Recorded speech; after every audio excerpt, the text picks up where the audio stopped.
Hello everybody, welcome back to my channel. I am Mackenzie Nelson if you are new here. And if you haven't been caught up on my whole last series on my page, I just went from Mexico down to Peru.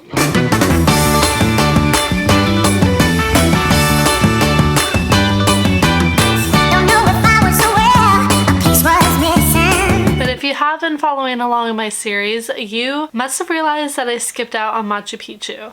Well, I didn't skip out, I just haven't posted the video yet because here it is. I had some weird relationships with the people I was with, so I didn't feel very comfortable filming, like vlogging when I was in Machu Picchu and on that whole trip. So I didn't end up like talking to the camera, but I did film for you guys and I want to explain my whole experience with Machu Picchu. But before I start, I just want to say that I did the one night, like 2-day tour to Machu Picchu where we took the bus and took the train back, just stayed in Machu Picchu town for one night. I did not do any self-contained trek or the Inca Trail trek. Sort of wish I did, but I was just kind of hiked out by the time I got to Cusco. It was like my last location in Peru and I was just done with hiking. I was over it. Side note, Peru is a big hiker's paradise. There are tons of hikes you could do there. You really could get tired of hiking, but if you love to hike, you probably wouldn't. There's endless hikes you could do. But starting off with information about the tour. I paid $160 US for the tour, and that included food, accommodation in Machu Picchu town, transportation by bus to Hydroelectrica, tickets into Machu Picchu Park, which is very important, the Huayna Picchu add-on, which is a mountain I will explain, but we got to climb another mountain to see Machu Picchu, and then of course our tour guide, who was lovely. This tour of $160 did not include the train that I took back. That was my choice. I could have taken the bus back, but I chose the luxury. Snacks, souvenirs, and then lunch on the second day. So basically I just want to run through our whole trip and exactly what we did. So we woke up bright and early on a Wednesday. I think it was like 4 a.m. 5 a.m. maybe, I don't know, it was pretty early, and we took a bus all the way to Hydroelectrica on these really windy roads. It was a gorgeous scenery though. Then in Hydroelectrica, or the town like right outside of it, we stopped and had lunch. It was like a ton of people taking tons of different tours that had like a buffet lunch there. And then we hopped on our feet and walked about 3 hours to Machu Picchu town. There's Machu Picchu mountain. Machu Picchu is right behind it, she's saying.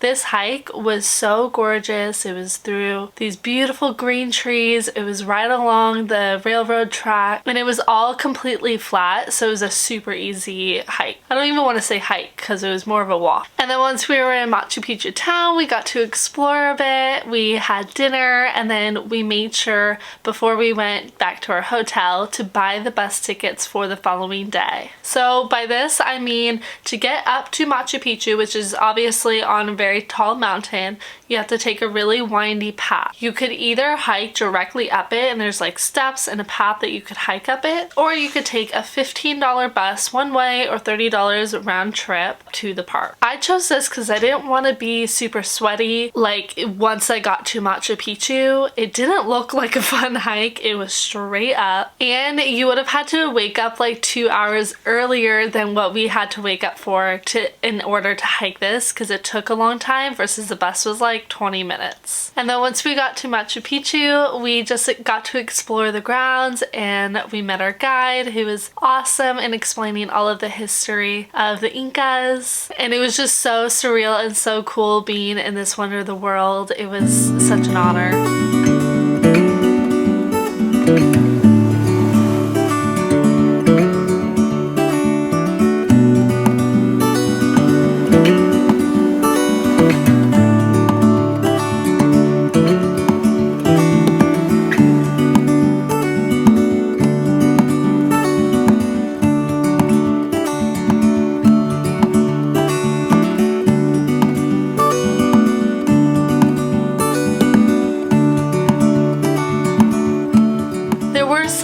issues with our ticket. We didn't know about the whole circuit thing, I guess because of COVID. They had to put each part of Machu Picchu grounds into different circuits, and that's when the tours will go to these different circuits, so not everybody is everywhere. I think that's fairly recent because of COVID. I could be wrong, but basically we got circuit number 4, which happens to be the worst one. I don't want to say it was bad because it was still amazing. We were still in Machu Picchu, but we didn't get the like iconic view of Machu Picchu from the top, the photos that you are like wanting to take. I did meet some people who sent me some footage, so I'll put that in for you guys to see what it looks like compared to what I saw.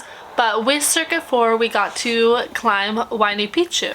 So basically there are 2 like mountains that you could climb. One's really tall and one's really short, and you could climb them to like see Machu Picchu grounds, and then from the other side that's the iconic view that you get with circuit 1 or 2. We were able to climb the tall one, but I didn't want to. So I just climbed the little small one, and that was I'm so glad that we did because that was such a cool view of Machu Picchu like in reverse almost, and then the surrounding mountains and valleys was just absolutely stunning. I wanted to stay up there forever, but we had like a limited time and I was getting so sunburnt being up there. But in the end, Machu Picchu trip was very successful. We just took the bus back down because we got the return ticket, and then once we were back in Machu Picchu town, we were basically free. We did have a chance to take the bus back, and that was included in our tour, but me and another girl wanted to take the train back, so we paid the extra money to have that luxury and have that whole experience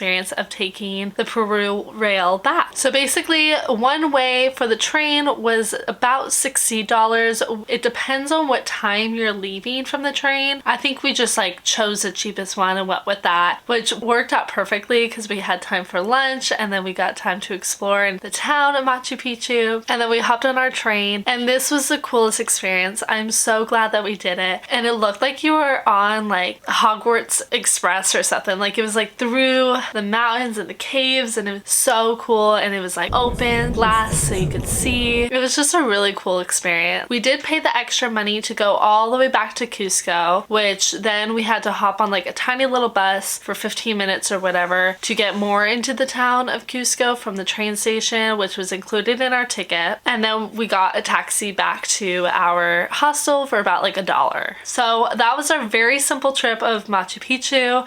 I was looking into it. I just wanted a whole rundown of what happens, how much it is, what to expect. So there you go. I hope it was a very condensed and short information video. I do have some more things to say though. If you have any questions, make sure that you leave them in the comments below, and I'm happy to answer them, find out the answers for you. Just a little side note, I'm planning a huge trip coming up soon. I'm so excited. By soon, I mean like in a month, and I don't know where I'm going or what I'm doing, but I'm just excited to go. And I just want to say, travel planning could be so overwhelming and so stressful, and there's so much to see, so much to do, not enough money. So I just hope that my channel gives you ease, and I help you guys plan your trips wherever you want to go in Central and South America for this instant, and in the future wherever I go. I hope that I could help you guys. But back to information about Machu Picchu. So you may be asking yourself, when do I book this tour? Where do I book this tour? How does everybody know what they're doing? Trust me, we don't, or at least I don't know what I'm doing, but you know, you just ride the waves.